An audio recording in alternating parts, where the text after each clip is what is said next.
we're thrilled to be in the playoffs. It's a tough draw, but you know, with a year of experience under our belt, hopefully we'll be able to, you know, get into the game quicker this year. You know, last year was everything new and you had stars in your eyes and you were just happy to be there. And this year, you know, we really have a mission of going in and playing well. And I think that although it's a tough draw, I think we're much more ready for that game this year. We haven't seen Cal since the opening tournament down in Raleigh, and Gannon we haven't seen at all. They both play in the West. The West has been a weaker division across the board this year, but you know, it's the PSAC, so they'll be ready to go. And it basically comes out to you got to go out and play your best game. And if Mansfield plays its best game, we're hard to beat. You know, if Cal steps up and plays a better game, then you know, that's what they're #1 in the region for. But Mansfield, when we play our best game, we're a tough team to beat.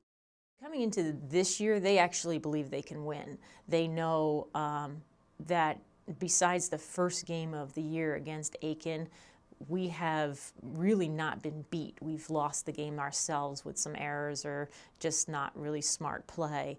Or if you don't have your energy and your intensity, you know, those games you get beat. But when we come out and we play our best, they know that they can beat the other opponent. So that's a big difference. Last year, I don't really think we went into the Cal game believing we could win.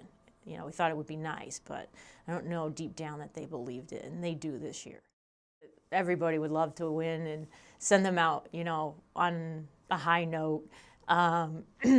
They are a really special class. We had those photos done last week, League of Their Own, and they really are. They've raised the bar for the whole program, and you know, the standard isn't just 25 wins anymore. You know, you have to go to PSAC playoffs, and their goals aren't done. They have a goal of getting the first PSAC playoff win in school history. They have a goal of going to regionals for the first time in school history. So hopefully we still have some things out there to accomplish with them, and they're ready to go. They're fired up.